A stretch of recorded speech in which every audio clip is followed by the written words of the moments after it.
अल्लज़ीना युमिनूना bill गैबि व युकीमूना अस्सलाता व मिम्मा रज़क़नाहुम युनफिकून। मुत्तकी लोगों की पहचान ये है, वो गैब के ऊपर ईमान रखते हैं। उन्होंने अल्लाह ताला को नहीं देखा मगर अल्लाह के ऊपर ईमान रखते हैं। उन्होंने जन्नत को नहीं देखा मगर जन्नत के ऊपर ईमान रखते हैं। उन्होंने जहन्नम का दीदार नहीं किया, अज़ाबे कब्र को नहीं देखा, कयामत के मंजर को नहीं देखा, पुल सिरात को नहीं देखा। उन्होंने बहुत सारी ऐसी चीजों को नहीं देखा लेकिन ईमान रखते हैं। अल्लज़ीना युमिनूना बिल गैबि, जो बगैर देखे ईमान रखते हैं। व युकीमूना अस्सलात, और नमाज कायम करते हैं। व मिम्मा रज़क़नाहुम युनफिकून, और हमने जो रोजी दी उसमें से वो खर्च करते हैं। वल्लज़ीना युमिनूना बिमा उन्ज़िला इलैका व मा उन्ज़िला मिन क़ब्लिक व बिल आखिरति हुम यूक़िनून। और ऐ नबी, मुत्तकी लोग, आपके ऊपर जो किताब नाजिल हुई है कुरान करीम, उसके ऊपर भी ईमान रखते हैं। और आपसे पहले अल्लाह ताला ने जो किताबें उतारी हैं, मूसा अलैहिस्सलाम पर तौरात उतारा, ईसा अलैहिस्सलाम पर इंजील उतारा, दाऊद अलैहिस्सलाम पर ज़बूर उतारा। जितनी भी आपसे पहले अल्लाह ताला ने आसमानी किताबों को उतारा है। वल्लज़ीना युमिनूना बिमा उन्ज़िला इलैका व मा उन्ज़िला मिन क़ब्लिक, आपसे पहले जो किताबें उतारी गई उन किताबों के ऊपर भी ईमान रखते हैं। व बिल आखिरति हुम यूक़िनून, और मुत्तकी लोग आखिरत के ऊपर यकीन रखते हैं। उनको आखिरत के मामले में, कयामत के मामले में, हिसाब व किताब के मामले में कोई डाउट नहीं होता, कोई संदेह नहीं होता, कोई शक नहीं होता। वो आखिरत के ऊपर यकीन रखते हैं। उलाइका अला हुदम मिर रब्बिहिम व उलाइका हुमुल मुफ्लिहून। यही वो लोग हैं जो हिदायत के ऊपर अपने रब की तरफ से हैं, और यही वो लोग हैं जो कामयाब होने वाले हैं। अब ये पहली कैटेगरी है, ईमान वालों की कैटेगरी है, मुत्तकी लोगों की कैटेगरी। पहली कैटेगरी को अल्लाह ताला ने 5 आयतों में बयान किया।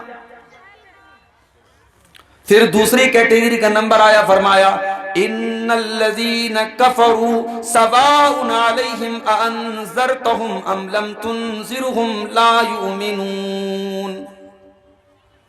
ऐ नबी, जो लोग काफिर हैं उनके लिए बराबर है आप उनको डराएं या न डराएं, वो ईमान नहीं लाएंगे। खतमल्लाहु अला कुलूबिहिम व अला समइहिम व अला अबसारिहिम गिशावा व लहुम अज़ाबुन अज़ीम। उनके दिलों के ऊपर अल्लाह ताला ने मुहर लगा दी है।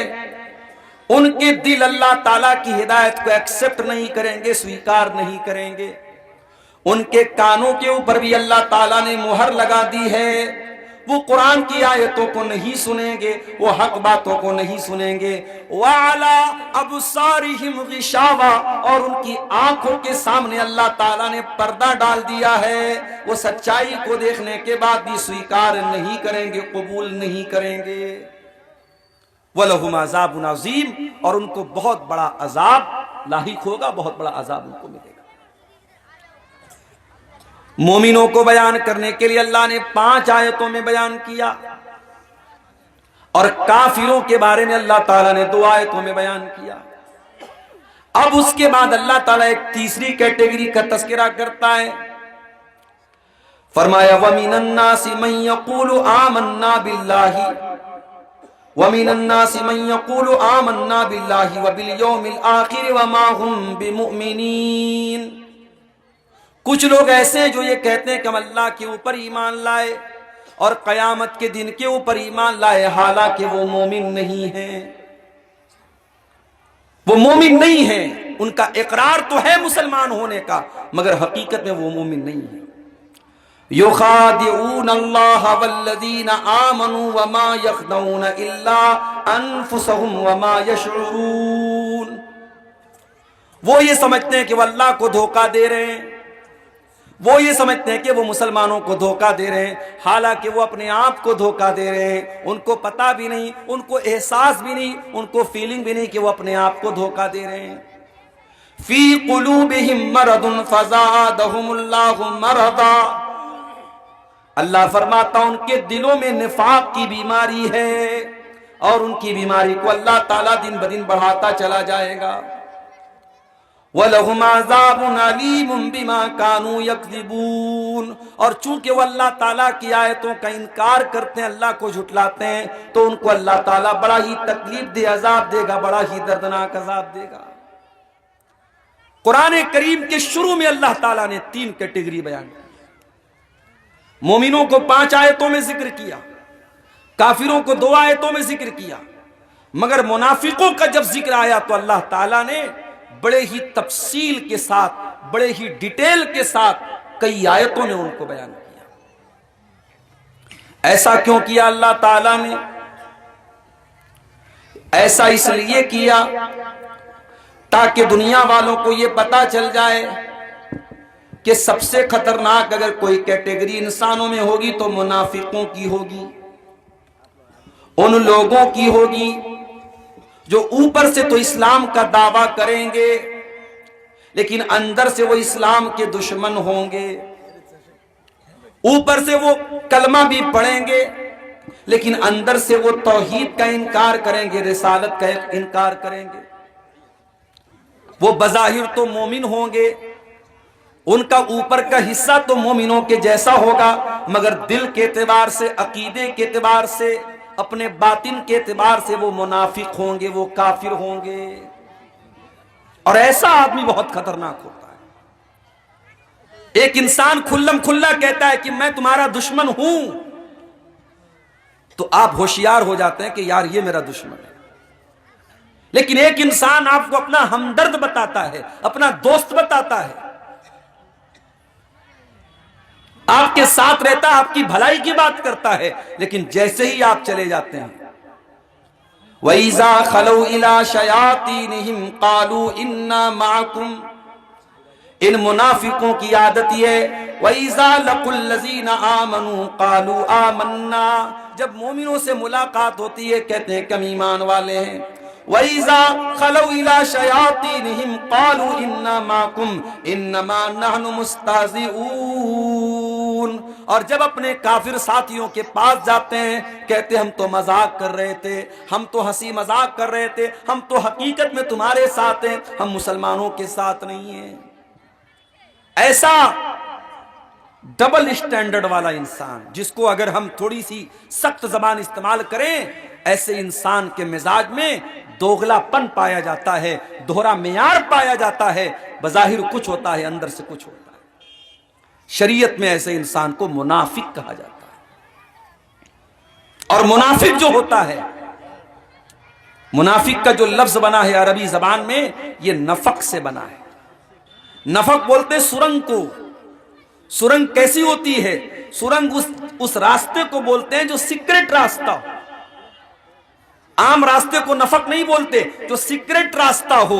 अगर आपको यहां से किशनगंज जाना है और नॉर्मल रास्ते से आप जाएंगे, उसको अरबी में नफक नहीं बोलेंगे, उसको तरीक बोलेंगे, उसको सबील बोलेंगे, उसको सिरात बोलेंगे। लेकिन अगर आप कोई सीक्रेट रास्ते से यहां से किशनगंज जाएंगे, यहां से बहादुरगंज जाएंगे, उसको अरबी जबान में नफक बोलेंगे।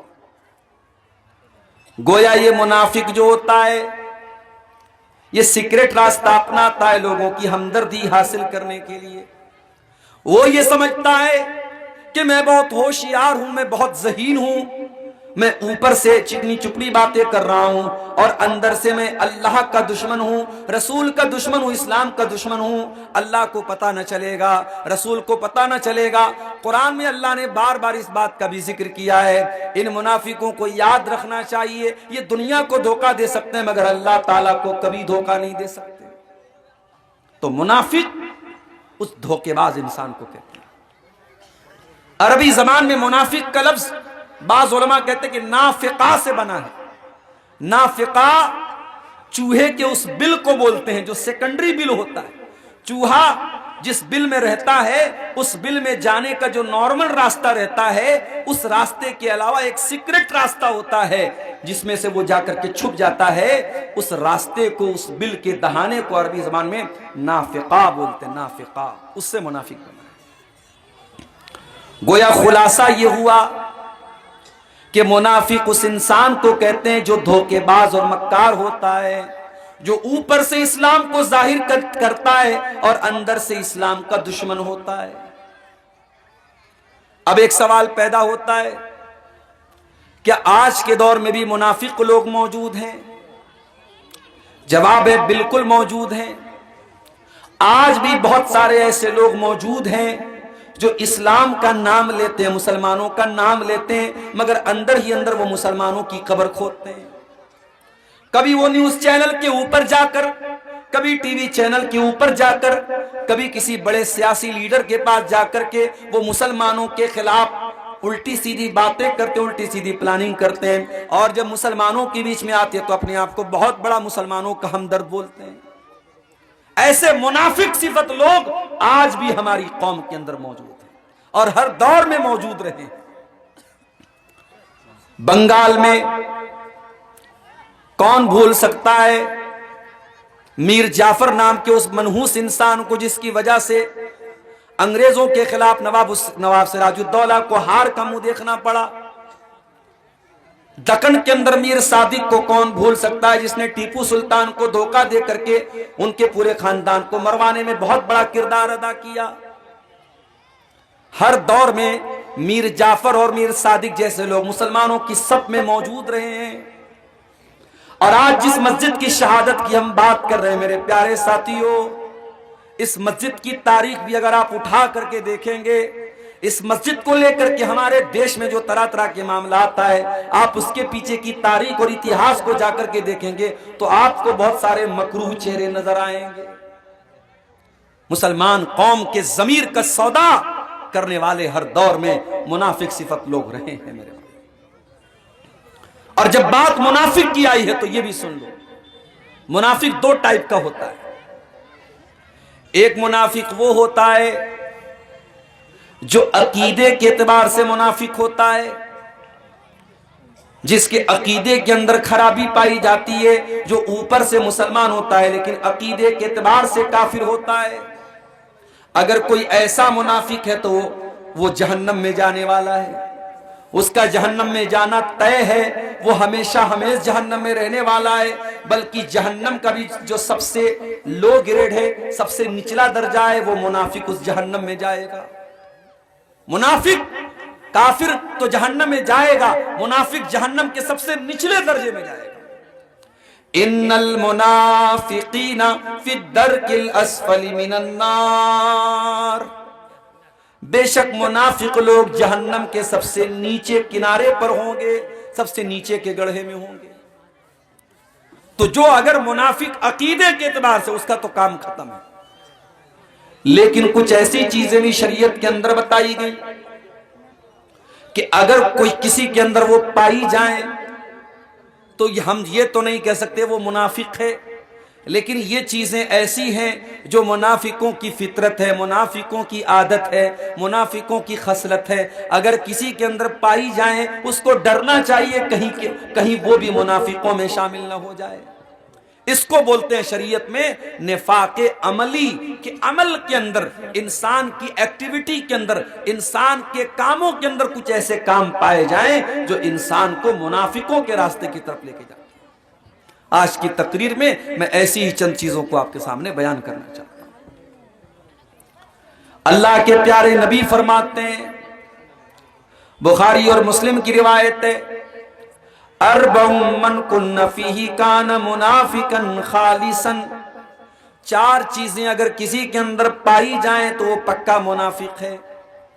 वमन कान फीही खसलतुन, और अगर किसी के अंदर इन चार चीजों में से कोई एक चीज पाई जाए तो समझ जाओ कि उसके अंदर मुनाफिकों की एक आदत पाई जाती है, मुनाफिकों की एक खसलत पाई जाती है। चार चीजें मुनाफिक की पहचान है, मुसलमान की पहचान नहीं है, मोमिन की पहचान है। नंबर एक, इज़ा हद्दस कज़बा, जब बात करे तो झूठ बोले। नंबर 2 वईजा वादा खलफा, जब वादा करे तो वादा खिलाफी करे। नंबर 3 वईजा तुमिना खाना, जब अमानत रखी जाए तो खयानत करे। और नंबर 4 वईजा खासमा फजरा, जब किसी से लड़ाई झगड़ा हो तो गाली गलौज पर उतर आए। ये 4 चीजें मुनाफिक की पहचान है। उसमें सबसे पहली चीज क्या है? झूठ बोलना। आज आम बात है, बिला वजह हम झूठ बोलते हैं। और जब से मोबाइल का दौर चला है तब तो झूठ बिल्कुल आसान हो गया है। मैं आ रहा हूं, रास्ते में हूं, आपने फोन किया मौलाना साहब कहां पहुंचे? मैं अभी मुजफ्फरपुर में हूं, लेकिन चूंकि जल्दी है, वेट हो रहा है। मैंने कहा नहीं साहब, मैं दरभंगा में हूं। क्या झूठ नहीं है ये? नौकरी हासिल करने के लिए झूठा सर्टिफिकेट बनाना, झूठी मार्कशीट लगा लेना, नकली मार्कशीट लगा लेना ताकि सरकारी नौकरी हासिल हो जाए, क्या ये झूठ नहीं है?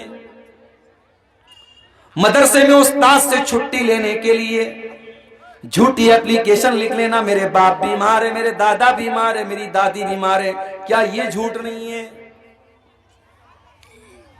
किसी बच्चे के साथ हंसी मजाक में उसको झूठ बोल करके अपने पास बुलाना, शरीयत तो इसको भी झूठ करार देती है।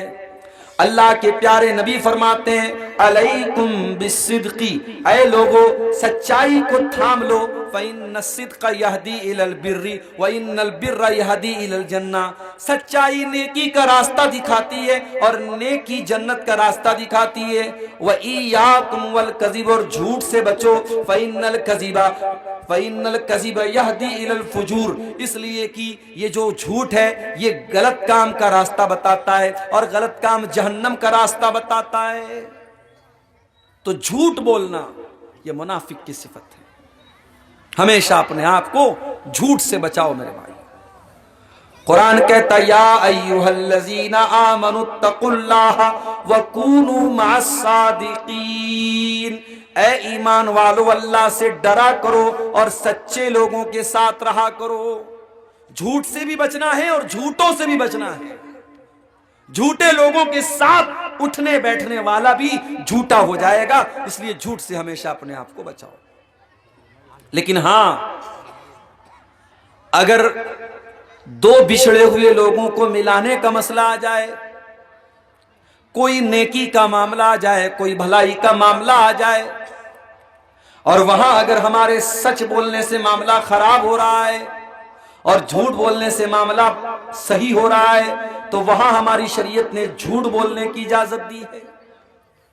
अगर आप दो पड़ोसियों में, दो भाइयों में अगर झगड़ा हो रहा है, उस झगड़े को मिटाने के लिए अगर झूठ बोलना पड़े, तो वहां पे इस्लाम ये कहता है कि आप झूठ भी बोल सकते हैं। इतना बड़ा पाप है झूठ बोलना, मगर इस्लाम की नजर में दो बिछड़े हुए लोगों का मिलना इतना अहम काम है कि वहां इस्लाम ने झूठ बोलने की भी इजाजत दी है।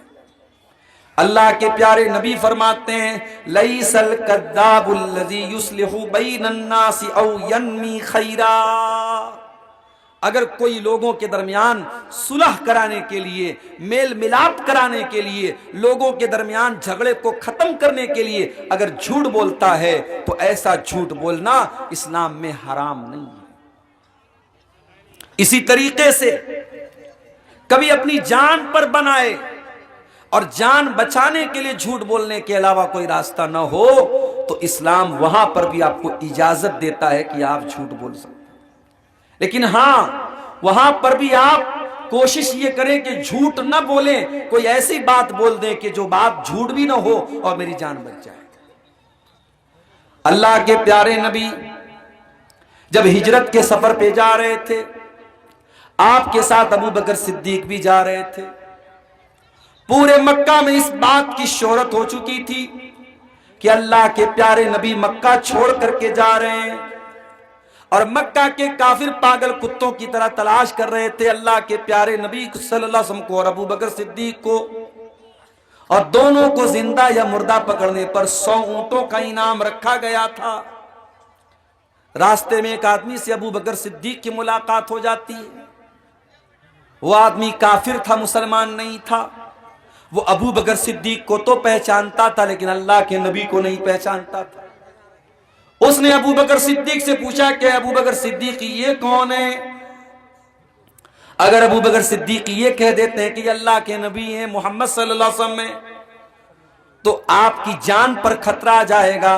पूरे मक्का को पता है कि मोहम्मद रसूलुल्लाह को पकड़ना है, उनको गिरफ्तार करना है। और अबू बकर सिद्दीक अगर झूठ बोलते हैं तो झूठ बोलना गुनाह का काम है। अब यहां पर उनके लिए बड़ी बड़ी विचित्र स्थिति है, बड़ी खतरनाक हालत है। अबू बकर सिद्दीक झूठ भी नहीं बोलते, कहते हाजा हा दीनी यहदीनी लस्सबील, ऐ मेरे दोस्त ये मेरे गाइड हैं, मुझे गाइड कर रहे हैं। उस आदमी ने सोचा अरब में जब कोई सफर करने जाता है तो रास्ते में किसी को गाइड ले लेता है, जो उसको रास्ता बताता है, तो उसने वो वाला गाइड समझा। और अबू बकर सिद्दीक रज़ी अल्लाह ताला अन्हु ने अपने दिल में ये मुराद ले लिया कि ये इस्लाम के गाइड हैं और मुझे इस्लाम का रास्ता बताते हैं और जन्नत का रास्ता बताते हैं। तो इस्लाम अपनी जान बचाने के लिए झूठ बोलने की इजाजत देता है, लेकिन वहां पर भी तकवा का तकाजा यह है कि आप झूठ न बोलें। इब्राहीम अलैहिस्सलाम अपनी कौम को तौहीद की दावत दे रहे हैं। कौम के लोग काफिर हैं, मुशरिक हैं। इब्राहीम अलैहिस्सलाम उनको समझाना चाहते हैं तौहीद के बारे में, उनके पत्थर के बुतों की हकीकत बताना चाहते हैं। एक दिन इब्राहीम अलैहिस्सलाम की कौम को मेले में जाना था, त्योहार में जाना था, और उसी दिन इब्राहीम अलैहिस्सलाम ने यह प्लानिंग की थी कि उनके बुतखाने में जाकर सारे बुतों का काम तमाम कर देंगे। कौम के लोग उनके पास आते और सवाल करते, क्या इब्राहीम हम तो अपने त्योहार में जा रहे हैं, अब तो अपने मेले में जा रहे हैं, अरे इब्राहीम क्या तुम भी हमारे साथ चलोगे? अब यहां पर अगर इब्राहीम अलैहिस्सलाम सच बोल देते हैं कि नहीं मैं नहीं जाऊंगा, मैं नहीं जाना चाहता हूं, तो कौम के लोगों को शक हो जाएगा। उन्होंने यहां पे गोलमोल बात कही, कहा इन्नी सकीम, मैं बीमार हूं, मैं तुम्हारे साथ नहीं चल सकता।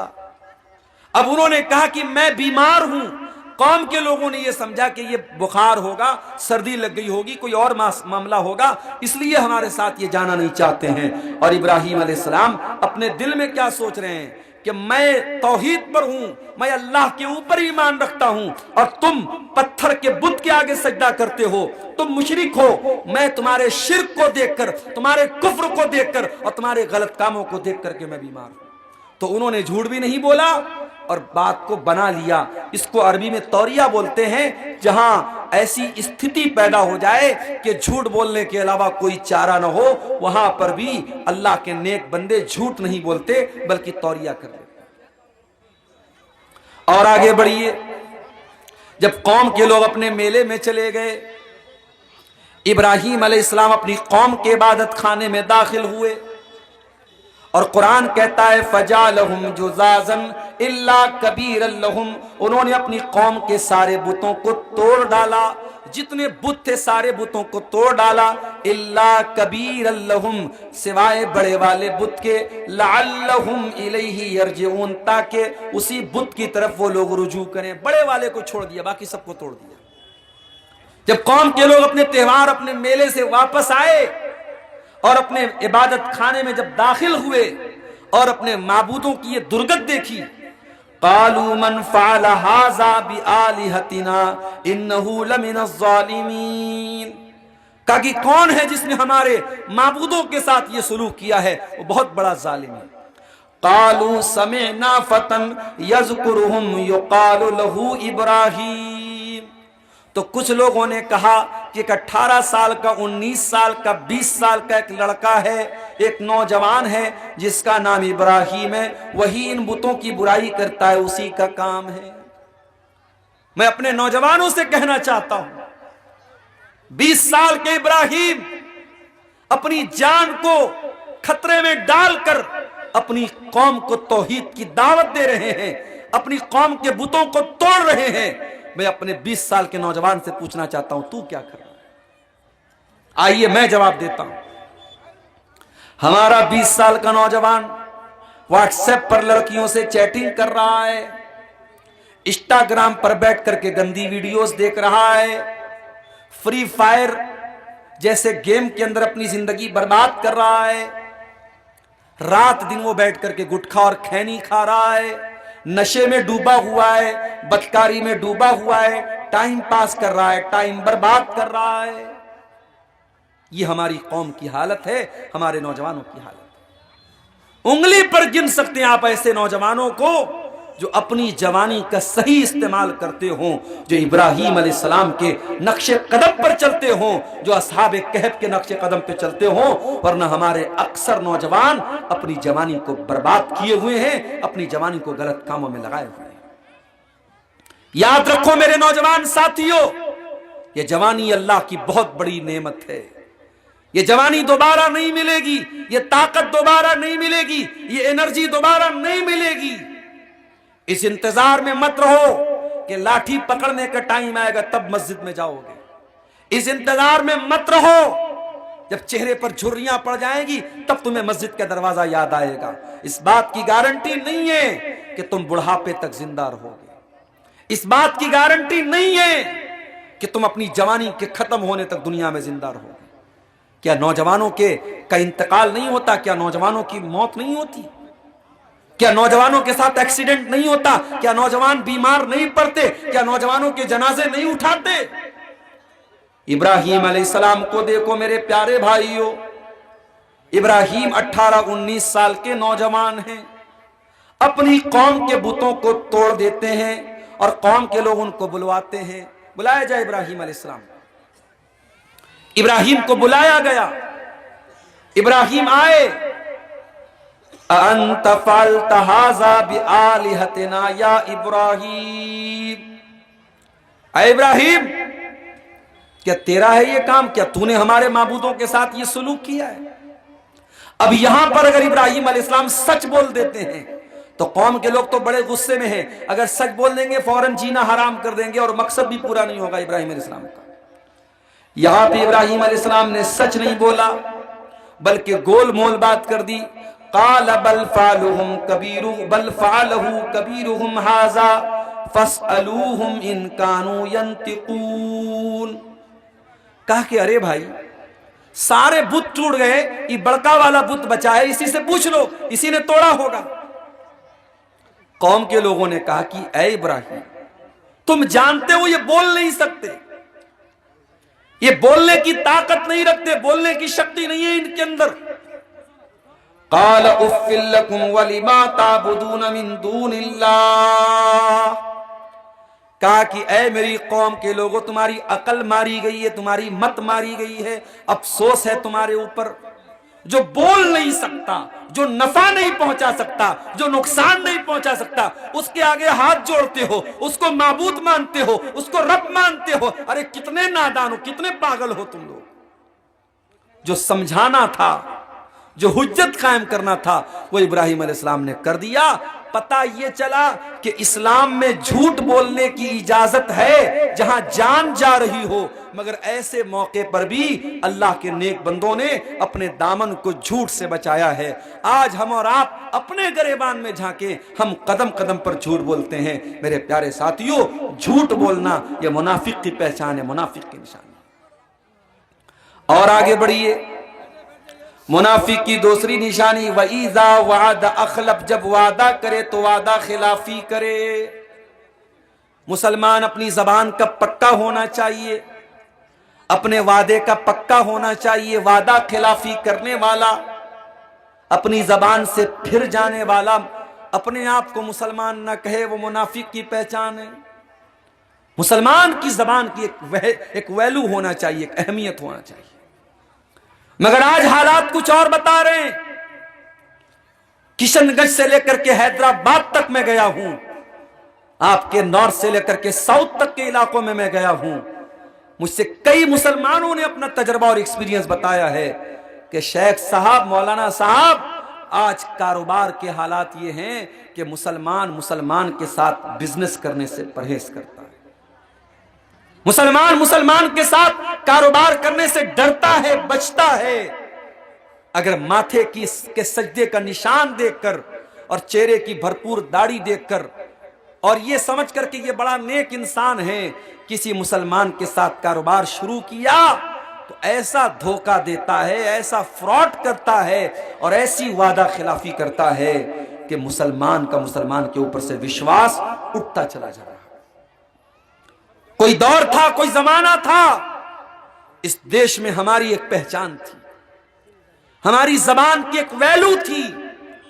लोग कहते थे मुसलमान जबान का पक्का होता है, मुसलमान वादे का पक्का होता है। और जब वो दौर था तो हम बड़ी इज्जत के साथ इस मुल्क में रहते थे, लेकिन जब हम गिर गए, हमारे हालात खराब हुए तो हमारे अखलाक भी खराब हो गए। हम वादा खिलाफी करने लगे, हम झूठ बोलने लगे, हम जबान के कच्चे हो गए। हालात ये हो गए कि हमारी अपनी कौम के लोग हमसे कारोबार करने से कतराते हैं। कभी आपने गौर किया कि जितनी बड़ी बड़ी कंपनियां हैं ये गुजराती लोगों की कंपनी क्यों है? बड़े बड़े कारोबार में मारवाड़ी लोगों का नाम क्यों आता है, जैनी लोगों का नाम क्यों आता है? कहते कि मारवाड़ी अपने जबान के बड़े पक्के होते हैं, जैनी अपने वादे के बड़े पक्के होते हैं। इस देश में, इस मुल्क में अगर हमें अपनी पहचान बनाना है मेरे भाइयों, तो हमें यह पहचान भी बनानी पड़ेगी कि मुसलमान अपने वादे का पक्का होता है। यह पहचान हमें बनानी पड़ेगी। जंगे बद्र के हालात आप देखिए, अल्लाह के नबी 313 सहाबा के साथ 1000 के लश्कर का मुकाबला करने के लिए जा रहे हैं। 17 रमजान को यह जंग होती है। 17 रमजान के पहले की जो रात आती है, उस रात में अल्लाह के नबी रात भर दुआएं करते हैं, रो रो करके, गिड़गिड़ा गिड़गिड़ा कर। क्या दुआ करते हैं? अल्लाहुम्मा इन तहलिक हाज़िहिल इसाबत लन तुबद फिल अर्दी। आय अल्लाह, अगर ये मुट्ठी भर लोग आज हलाक हो गए, ये मुट्ठी भर लोग आज अगर खत्म हो गए, आय अल्लाह फिर रूए जमीन पर तेरा कोई नाम लेने वाला, तेरे आगे कोई सजदा करने वाला, तेरी इबादत करने वाला कोई ना होगा। अल्लाह के नबी रो रो के दुआएं कर रहे हैं।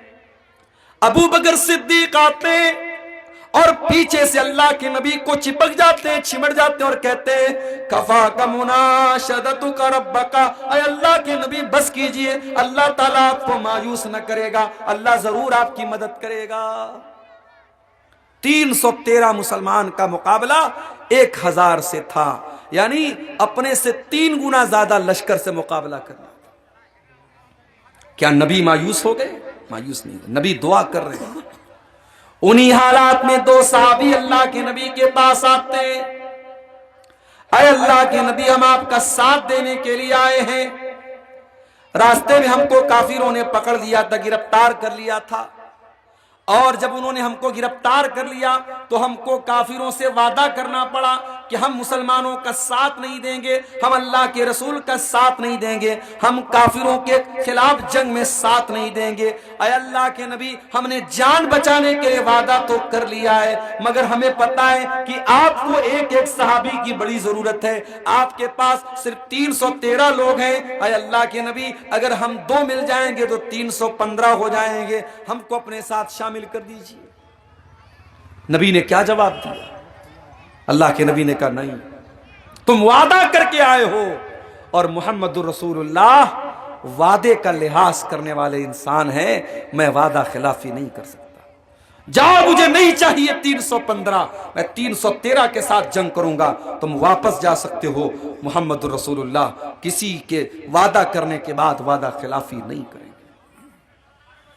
दुनिया वालों ने एक उसूल बनाया है, everything is fair in love and वार। प्यार और मोहब्बत में सब जायज है।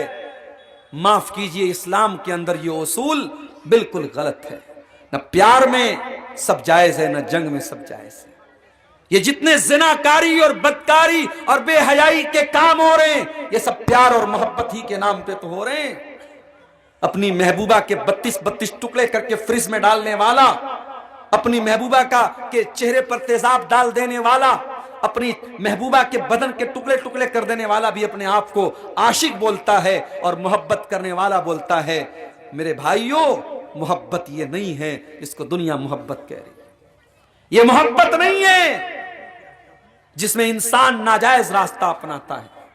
मोहब्बत ये है अगर इंसान को पता चला है कि फलां की लड़की बड़ी खूबसूरत है, बड़ी नेक है, बड़ी दीनदार है, इस्लाम कहता है प्रॉपर चैनल से आओ, लड़की के गार्जियन के पास रिश्ता भेजो, लड़की के माँ बाप के पास रिश्ता भेजो, वो तैयार है तो निकाह कर लो, और निकाह के बाद हलाल और जायज तरीके से अपनी बीवी से मोहब्बत करो। इस्लाम इस बात की इजाजत नहीं देता है कि आप प्रेम विवाह करें, आप लव मैरिज करें, आप पहले मोहब्बत करें फिर शादी करें। ये इस्लाम का कॉन्सेप्ट नहीं है, ये इस्लाम का तसव्वुर नहीं है मेरे भाई।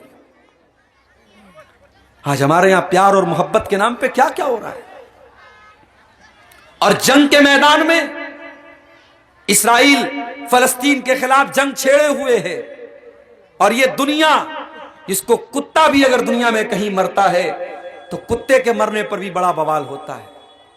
जानवरों की बलि और जानवरों की कुर्बानी पर भी संस्थाएं बनी हैं, इदारे बने कि नहीं साहब जानवरों का खून नहीं बहना चाहिए, जानवर भी जानदार होते हैं, उनके अंदर भी जान होती है, उनको नहीं मारना चाहिए। जानवरों के मरने पर लोगों को तकलीफ होती है।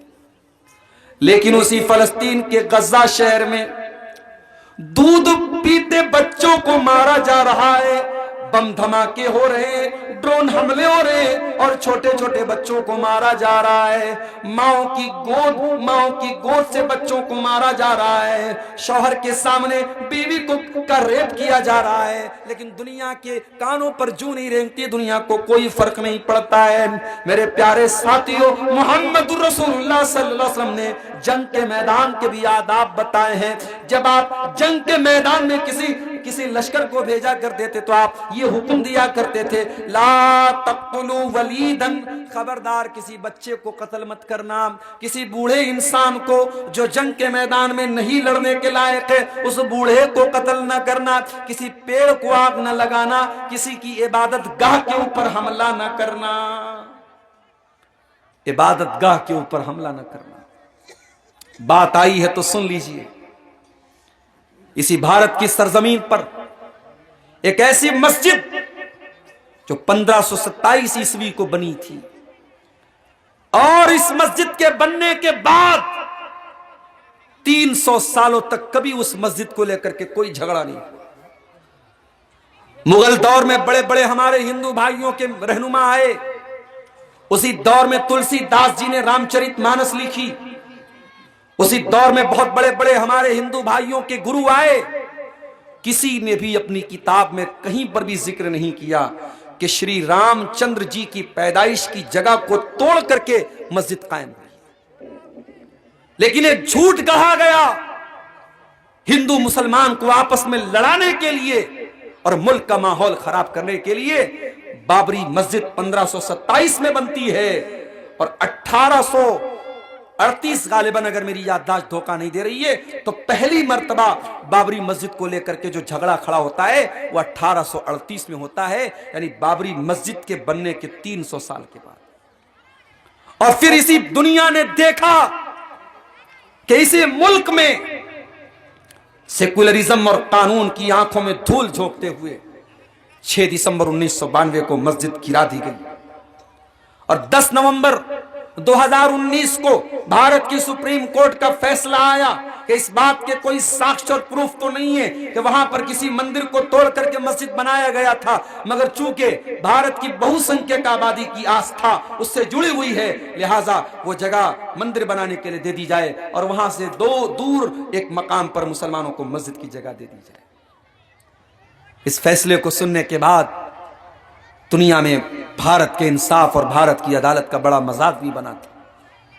इंसाफ ये नहीं है कि आप किसी की आस्था की बुनियाद पर किसी की इबादत गाह को किसी के हवाले कर दे, ये इंसाफ नहीं हो सकता। ये आप अपने मन की एक बात तो कह सकते हैं, मगर इसको जस्टिस और न्याय और इंसाफ नहीं कहा जा सकता मेरे प्यारे साथी। और इस्लाम का तो ये कॉन्सेप्ट ही नहीं है कि किसी की मस्जिद, किसी की इबादत खाना को गिरा करके आप मस्जिद को कायम करें, नहीं, इस्लाम की कतान ये तालीम नहीं है। और अगर आप बात करेंगे तो इसी भारत में बहुत सारी हजारों नहीं लाखों की तादाद में ऐसी इबादत गाहें मौजूद है जो बौद्ध धर्म की इबादत गाह थी, और बाकायदा उसको तोड़ करके वहां हिंदू मजहब का मंदिर खड़ा किया गया है। और ये बात मैं अपने मन से नहीं कह रहा हूं, इसके साक्ष्य मौजूद है और इतिहास के पन्नों में लिखा हुआ है।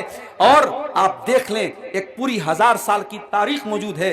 और आज अगर एक एक मंदिर का सर्वे किया जाए और इस तरीके से इतिहास के बुनियाद पर अगर लोगों की इबादत गाहों पर हमले किए जाएं, तो न ये मस्जिदें कायम रहेंगी, न ये मंदिर कायम रहेंगे और इंसानियत तार तार हो जाएगी।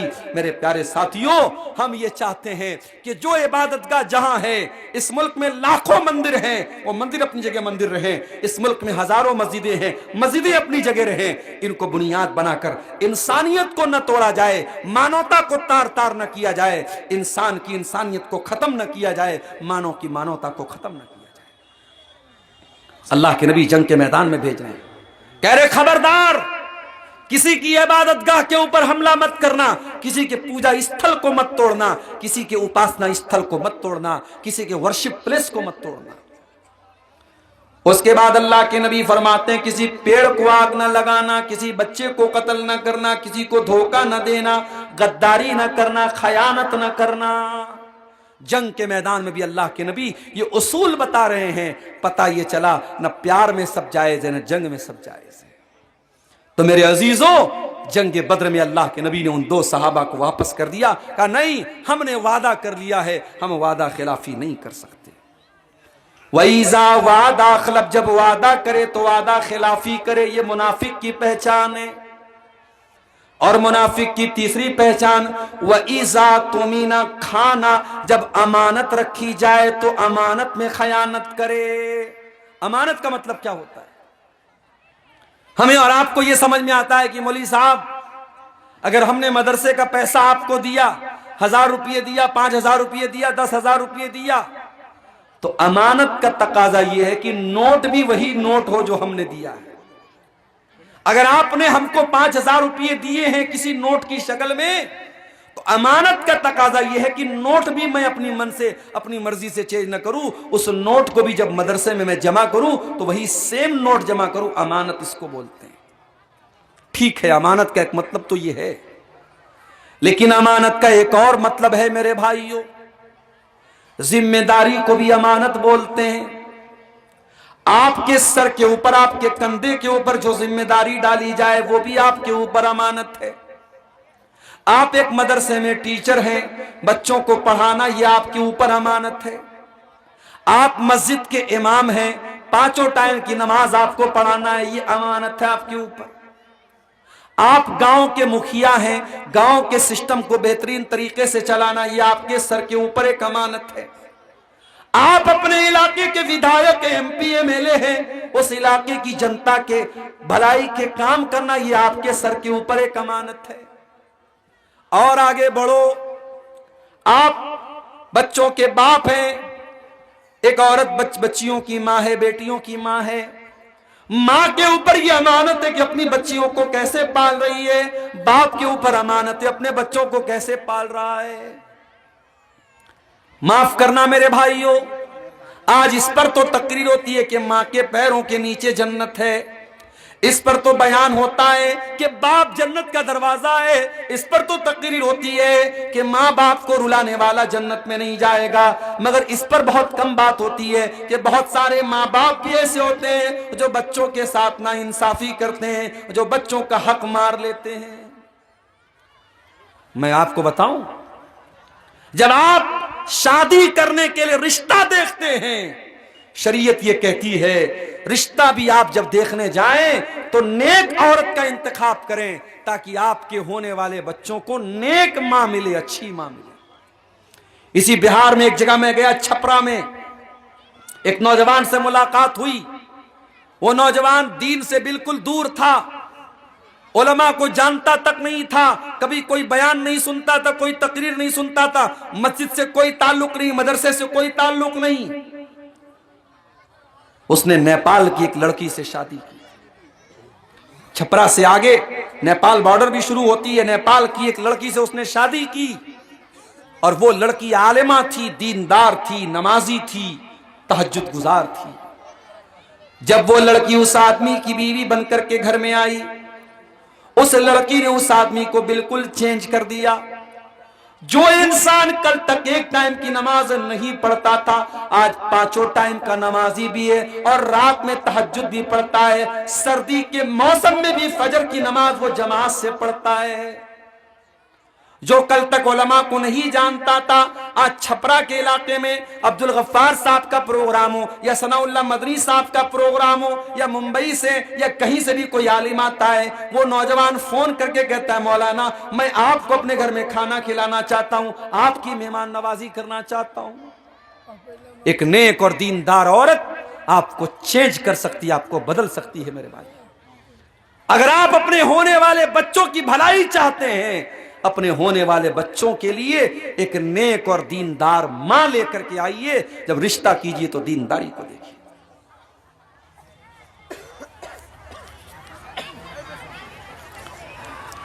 शादी हो गई, बच्चा आपके घर में जन्म लेता है, उसका यह हक भी है कि आप बच्चे का सही नाम रखें, उल्टे सीधे नाम। आजकल कोई इंटरनेट देख के नाम रख रहा है, और आपके बिहार बंगाल में तो और बुरा हाल है, कुछ भी लोग नाम रख देते हैं। मैंने बाज नाम ऐसे देखे बंगाल में, रबीउल, भाई रबीउल के आगे क्या नहीं मालूम, बस रबीउल नाम रख। रबीउल का क्या मतलब होता है भाई? एक साहब ने अपने बच्चे का नाम रखा रवि। रवि के माने हिंदी संस्कृत का लफ्ज है, रवि के माने सूरज। ये गैर मुस्लिम भाइयों के नाम रखा है तो रवि नाम रख दिया उन्होंने। एक साहब ने अपनी लड़की का नाम रखा हाविया। मैंने पूछा भाई ये नाम कहां से रखा? बोले कुरान में आया है हाविया। मैंने कहा हाविया जहन्नम का एक नाम है भाई, क्या नाम रख दिया तूने? तो बाज लोग कुरान से नाम रखते हैं, नाम भी बहुत सोच समझ के रखो, किसी आलिम से मशवरा करने के बाद नाम रखो। बच्चा जब बड़ा होने लगे, बच्चा 7 दिन पैदाइश के 7वें दिन अकीका किया जाए। अकीका का भी बहुत सवाल आता है अररिया, किशनगंज, कटिहार के इलाके से। मौलवी साहब बच्चे का अकीका नहीं कर दिया, कुर्बानी हो रही है, एक हिस्सा ले लूं क्या बड़े में अकीका के तौर पे? बड़े जानवर में अकीका साबित नहीं है, याद रखिए आप। बड़े जानवर में कुर्बानी साबित है, अकीका साबित नहीं। और अकीका कोशिश यही करनी चाहिए कि 7वें दिन कर लिया जाए। 7वें दिन नहीं हो पाया, उसके बाद जितना जल्दी पॉसिबल हो कर लो। 7वें दिन के बाद 14वें या 21वें दिन की कोई कैद नहीं है। तो पूरी जिंदगी निकल जाती है, बच्चे का अकीका नहीं करते। बच्चे का अकीका कीजिए आप। बच्चा बड़ा हो रहा है, बच्चे की सही तरबियत कीजिए। बच्चा 7 साल का हो जाए, नमाज का हुक्म दीजिए। बच्चा 10 साल का हो जाए और नमाज न पढ़े तो बच्चे की पिटाई कीजिए। ये तमाम तालीमात इस्लाम ने दी है। तो अमानत है, ये औलाद आपके कंधे पर अमानत है मेरे भाई। हमें और आपको अपने बच्चों से बहुत प्यार है। छोटे बच्चे हमारे होते हैं, हल्की सी खरोंच भी लग जाए, गिर पड़ जाए, चोट लग जाए, हम बेचैन हो जाते हैं, हम बेकरार हो जाते हैं। कुरान कहता है कू अनफुसकुम व अहलीकुम नारा, ऐ ईमान वालों अपने आप को और अपने घर वालों को जहन्नम की आग से बचा लो। दुनिया की आग में अपने बच्चों को जलता हुआ हम नहीं देख सकते मेरे प्यारे साथियों, जहन्नम की आग में कैसे जलता हुआ छोड़ सकते हैं? ऐ मेरी प्यारी माँ और बहनों, रात को 2-2 बजे तक आपकी बेटी मोबाइल पर ऑनलाइन रहती है। क्या आपको ये जानने का हक हासिल नहीं कि वो किसके साथ ऑनलाइन है? आपका लड़का रात भर घर से बाहर रहता है, रात भर मोबाइल पर बातें करता है, रात भर मोबाइल चलाता है। क्या आपको रोकने का हक हासिल नहीं कि बेटा ये मुनासिब नहीं, ये सही नहीं है? अपने बच्चों की तरबियत पर तवज्जो दो, अपने बच्चों की तरबियत पर ध्यान दो मेरे भाई। अपने बच्चों को उलमा से जोड़ो। घर में कोई आलिम आए, बच्चे से को तुम जाकर के सलाम करो। आलिम की खिदमत में बच्चे को आगे आगे रखो ताकि उलमा की मोहब्बत उसके दिल में पैदा हो, मदरसे की मोहब्बत उसके दिल में पैदा हो, मस्जिद की मोहब्बत उसके दिल में पैदा हो। मेरे भाइयों, ये पर्ची मेरे पास आई है, 9 बजे तक मुझे तकरीर करना है और अब पब्लिक माशाअल्लाह अच्छी आ चुकी है। मैं चाहूंगा कि तकरीर के आखिर में आप आइए और मेरे हाथ पर मुसाफा करते हुए, मुझे चंदा करना नहीं आता, मैं साफ बात बोलता हूं, ये मौलाना सिराजुल इस्लाम साहब का काम है, ये अनवारुल हक साहब का काम है। ये आपके जो बंगला जबान के चंदा करने वाले लोग होते हैं, बड़े अच्छे अंदाज में दुआएं देते हैं, चंदा करते, वो मेरा काम नहीं है, मैं कर भी नहीं पाऊंगा। लेकिन आपसे गुजारिश करूंगा कि आप आगे बढ़ करके मेरे हाथ पे मुसाफा करते हुए इस इदारे का ताउन करके जाएं, ताकि ये जो पर्ची भाई ने भेजी है, ये पर्ची जो है हमारी बेकार ना जाए। आखिरी 2-4 बातें बयान करके बात खत्म करूंगा। 9 बजने में 5-6 मिनट बाकी है। मेरे भाइयों, आप मुनाफिक की जो पहचान बताई कि अमानत रखी जाए तो खयानत करे, वो काम हमें नहीं करना है। हमें अपनी अमानत को समझना है, और इस दुनिया की सबसे बड़ी अमानत हमारे कंधों पर अल्लाह ने डाली है। जब अल्लाह ताला ने इस दुनिया को पैदा किया तो अल्लाह ताला ने ऑफर किया जमीन को, अल्लाह ने ऑफर किया आसमान को, अल्लाह ने ऑफर किया पहाड़ों को। इन्ना अरज़नल अमानता अलस समावाति वल अर्दि वल जिबाली, इन्ना अरज़नल अमानता, अल्लाह ने आसमानों के ऊपर अमानत को पेश किया, जमीन के ऊपर पेश किया, पहाड़ों के ऊपर पेश किया। फ़अबैन अन यहमिलनहा व अशफ़क़न मिनहा, पहाड़ों ने इनकार कर दिया, आसमानों ने इनकार कर दिया। इन्ना अरज़नल अमानता अलस समावाति, क्या है आगे? अलस समावाति है कोई हाफिज साहब यहाँ पे? इन्ना अरज़नल अमानता अलस समावाति वल अर्दी वल जिबाली, हमने आसमानों के ऊपर अमानत को पेश किया, जमीन के ऊपर पेश किया, पहाड़ों के ऊपर पेश किया। अल्लाह ने माशाअल्लाह माशाअल्लाह, आओ बेटा, अल्लाह ने आसमानों, जमीन और पहाड़ों के ऊपर इस अमानत को पेश किया कि क्या तू अल्लाह के कानून पर चलेगी, तू अल्लाह के दीन पर चलेगी, तू इताअत का काम करेगी। पहाड़ों ने और आसमानों ने इनकार कर दिया, लेकिन इंसान ने इसको उठा लिया। वह हमलहल इंसान, इंसान ने उठा लिया। इन्नहु कान ज़लूमन जहूला, इंसान बहुत बड़ा जालिम और बहुत बड़ा जाहिल है। मेरे प्यारे साथियों, इतनी बड़ी अमानत हमारे कंधों पर अल्लाह ने डाली।